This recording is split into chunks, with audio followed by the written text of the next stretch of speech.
اپنے آپ کو ہیوی شکل میں دکھانے کے لیے اپنے باہوں میں گدنا گدواتا ہے، ہاتھوں میں گدنا گدواتا ہے۔ جب اس سے اس بارے میں پوچھا جاتا ہے تو کہتا ہے خاندانی سلسلہ ہے۔ میرے بھائی اور دوستو، آپ کو معلوم ہونا چاہیے کہ اللہ کے رسول صلی اللہ علیہ وسلم نے گدنا گدوانے والی عورت ہو یا مرد ہو، سب حکم میں داخل ہیں، سب پر اللہ کے رسول صلی اللہ علیہ وسلم نے لعنت بھیجی ہے، اور جس چیز پر لعنت ہو اس سے بڑا شریعت میں اور حکم نہیں ہوتا۔ میرے بھائی اور دوستو، آج دیکھنے میں بہت سارے مسائل ہیں اور بہت ساری چیزیں ہیں کہ آج ہمارے معاشرے میں پائی جاتی رہیں۔ اس وقت ہمیں حضرت امیر معاویہ رضی اللہ تعالیٰ عنہ کا وہ واقعہ یاد آتا ہے۔ وہ مدینہ الرسول تشریف لائے، وہاں آپ نے دیکھا کہ ایک بال جوڑا جو عورتیں پیچھے لگاتی تھیں وہ کسی دربان کے ہاتھ میں دیکھا، تو انہوں نے مخاطب کرتے ہوئے فرمایا کہ مدینہ والوں، تمہارے علماء کہاں چلے گئے؟ یہ چیز آج یہاں پر کیوں رواج پا رہی ہے؟ گویا انہوں نے اس کی سختی سے نکیر کی اور اس بات کو بیان فرمایا کہ اللہ کے رسول صلی اللہ علیہ وسلم نے قوموں کی بربادی کے لیے یہ کافی بتائی ہے چیز۔ گویا اس طرح کی کسی چیز کی گنجائش اسلام کے اندر نہیں ہے۔ میرے بھائی اور دوستو، ہم اس مسئلے سے آگے بڑھتے ہیں اور ہم لباس کے مسئلے میں آتے ہیں۔ آج ایک مسلمان کے سامنے لباس کا مسئلہ اگر اٹھا دیا جائے اور کہا جائے کہ فلاں لباس اگر نہ پہنے آپ تو بہت اچھی بات ہے، فوراً جواب دے گا کہ لباس کے مسئلہ انسان کی اپنی طبیعت کا مسئلہ ہے، ہر معاملے میں دین کو گھسانا یہ اچھی بات نہیں ہے۔ لیکن میرے بھائیو اور دوستو، میں آپ سے پوچھنا چاہتا ہوں، کیا لباس شریعت اسلامیہ سے خارج چیز ہے؟ مذہب اسلام نے کیا لباس کے مسئلے کو شریعت سے خارج رکھا ہے؟ اگر رکھا ہو تو ٹھیک ہے، آپ اپنے طرز ادا پر آزاد ہیں، لیکن اگر مذہب اسلام نے اس سلسلے میں ہماری کوئی رہنمائی فرمائی ہو تو پھر ہمیں اس کا پابند ہونا چاہیے۔ آج دھڑلے سے یہ کہا جاتا ہے کہ ایمان یہاں ہے، لباس میں نہیں ہے، ایمان داڑھی میں نہیں، ایمان سینے میں ہے۔ میں ایسے بزرگوں سے پوچھنا چاہتا ہوں کہ جب ایمان یہاں ہے تو پھر ایمان کے ثمرات تمہارے چہرے پر کیوں نہیں ہوں گے؟ ایمان کے آثار تمہارے کرتوت پر کیوں نہیں ظاہر ہوں گے؟ تمہارے لباس پر کیوں نہیں ظاہر ہوں گے؟ میرے بھائی اور دوستو، شریعت اسلامیہ نے لباس کے سلسلے میں ہمیں کیا اصول دیا ہے؟ اللہ کے رسول صلی اللہ علیہ وسلم نے اس بارے میں ہماری کیا رہنمائی فرمائی ہے؟ آئیے قرآن مجید کی ایک آیت کو پڑھتے ہیں۔ اللہ فرماتا ہے، یا بنی آدم قد انزلنا علیکم لباسا یواری سوآتکم وریشا ولباس التقوی ذالک خیر، کہ اے بنی آدم، ہم نے تمہارے لیے لباس نازل کیا۔ گویا لباس کا مسئلہ دین میں سے ہے، دین سے باہر یہ انسان کی طبیعت کا مسئلہ رہی ہے کہ چاہے تو شاہرخ، چاہے تو فاروق، چاہے تو شداد، چاہے تو حامان، جس کی ادا بھی، جس کی ڈیزائن بھی اس کو پسند آ جائے۔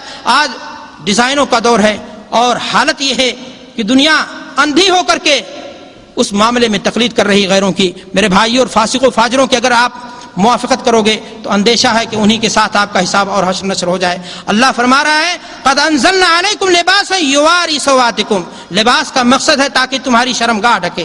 اگر کوئی لباس فیشن کے نام پر ایسا ترویج کیا جا رہا ہے، چاہے وہ عورتوں کے درمیان یا مردوں کے درمیان، جو پہننے کے بعد بھی وہ اوپن ہو یا دعوت دے رہی ہو اپنے حسن کی، فتنے کا سامان بن رہی ہو، تو اللہ کے رسول صلی اللہ علیہ وسلم کی حدیث کے بے مصداق ہو جائے گی، کاسیات عاریات مائلات ممیلات۔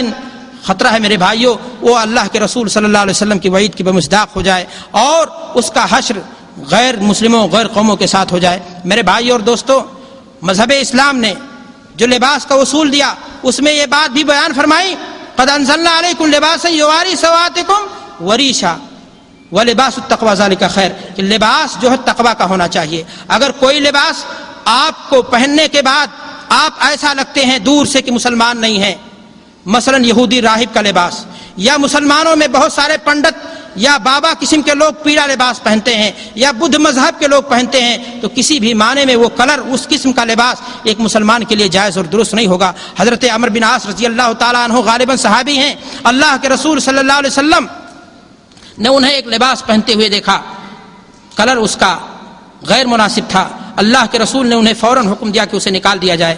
انہوں نے کہا، اللہ کے رسول صلی اللہ علیہ وسلم، مسئلہ رنگ کا ہم اسے دھل لیتے ہیں، لیکن اللہ کے رسول صلی اللہ علیہ وسلم نے فرمایا کہ اس کو جلا دو تاکہ یہود و نصارہ کی نقالی نہ ہو جائے۔ میرے بھائیوں اور دوستو، بے شمار آثار ایسے ملیں گے، بے شمار نصوص ایسے ملیں گے جس سے آپ کو پتہ چلے گا کہ صحابہ کرام رضوان اللہ علیہم اجمعین اس طرح کی چیزوں کا انکار کرتے تھے۔ افسوس کی بات ہے آج ہمارے معاشرے کے اندر غیر قوموں کے لباس اس حد تک آ گئے کہ ایک مسلمان اپنے لباس کو ٹخنے سے نیچے کرتا ہے۔ میں یہ نہیں کہتا کہ آپ فلاں کپڑا نہ پہنیں. مذہب اسلام نے کپڑے کی تحدید نہیں کی، لیکن یہ اصول ضرور دیا کہ کپڑا ساتر ہو، لباس کو ڈھک لے اور کپڑا ٹخنے سے آپ کے نیچے نہ جائے. اگر نیچے جاتا ہے تو پھر ایسی صورت میں وہ لباس حرام ہوگا اور وہ جہنم کا حصہ ہوگا اور وہ ٹخنا بھی جہنم میں چلا جائے گا. اللہ کے رسول صلی اللہ علیہ وسلم کی احادیث اس بات پر دلالت کرتی ہیں. میرے بھائیوں، اگر ایک مسلمان کو کہا جائے کہ یہ لباس آپ نے جو پہن رکھا ٹخنے سے نیچے ہے، کہتا ہے نہیں نماز میں اوپر کر لیتا ہوں، تو کیا ایک مسلمان مسجد میں نماز کی حالت میں مسلمان ہوتا ہے اور نماز کے باہر مسلمان نہیں ہوتا؟ میرے بھائیوں، جو ایمان، جو غیرت تمہیں نماز میں للکارتی ہے کہ اپنے اس کپڑے کو ٹخنے سے اونچا کر لو، وہی غیرت تمہاری باقی رہنی چاہیے. اور جہاں بھی مسلمان ہو، مسلمان کا لباس پہنے اور اس کو آسان نہ سمجھے. حضرت امیر المومنین عمر فاروق رضی اللہ تعالیٰ عنہ کو نیزہ لگ چکا ہے، آپ چارپائی پہ پڑے ہیں، خاندان کا کوئی بھتیجا آپ کی زیارت کے لیے آتا ہے. اللہ کے رسول صلی اللہ علیہ وسلم کے محبوب ساتھی عمر فاروق رضی اللہ تعالیٰ عنہ کی نگاہ بھتیجے کے لباس پر پڑتی ہے جو ٹخنے سے ذرا نیچے تھا، اور آپ نے فوراً حکم دیا ارفع ازارک فإنہ انقى لثوبک واتقى لربک، کہ بھتیجے، یا ابن اخی، بھتیجے اپنے ازار کو اٹھا لو. تقویٰ کے ناحیے سے یہی چیز مطلوب ہے، جب مطلوب ہے تو وہی چیز ہونی چاہیے. افسوس کی بات ہے آج ہمارے یہاں دھڑلے سے کہہ دیا جاتا ہے اگر فلاں لباس پہن کر کے جائیں گے تو ہمیں حیثیت نہیں ملے گی، ہمیں عزت نہیں دی جائے گی. پینٹ کا انداز اور آداب ہی یہی ہے کہ وہ ٹخنے سے نیچا ہو، اور یہی دلیل ہے کہ وہ حرام ہے. اگر آپ کو مسلمان کی پینٹ پہننا ہے تو پہن لیجئے ڈھیلی ڈھالی پینٹ جو ٹخنے سے اونچی ہو اور ڈھیلی ڈھالی ہو، آپ کو بیٹھنے میں، سجدہ اور قیام میں، پیشاب کی ضرورت کے وقت آپ کو پریشانی نہ کرتی ہو. اور اگر پریشان کر رہی ہے تو پھر آپ غیر مسلموں کی تقلید اور نقالی کر رہے ہیں. میں یہ نہیں کہتا پینٹ حرام ہے، لیکن ان شرائط کے ساتھ حلال ہے اور انہی شرائط کے ساتھ کیا ہو جائے گی؟ حرام ہو جائے گی. میرے بھائی اور دوستو، ایک واقعہ مجھے یاد آتا ہے. حضرت عثمان غنی رضی اللہ تعالیٰ عنہ صلح حدیبیہ کے موقع پر اللہ کے رسول صلی اللہ علیہ وسلم نے مسلمانوں کی طرف سے انہیں سفیر یا نمائندہ بنا کر کے اہل مکہ کی طرف روانہ کیا. حضرت عثمان غنی رضی اللہ تعالیٰ عنہ ابھی روانہ ہونے والے ہیں.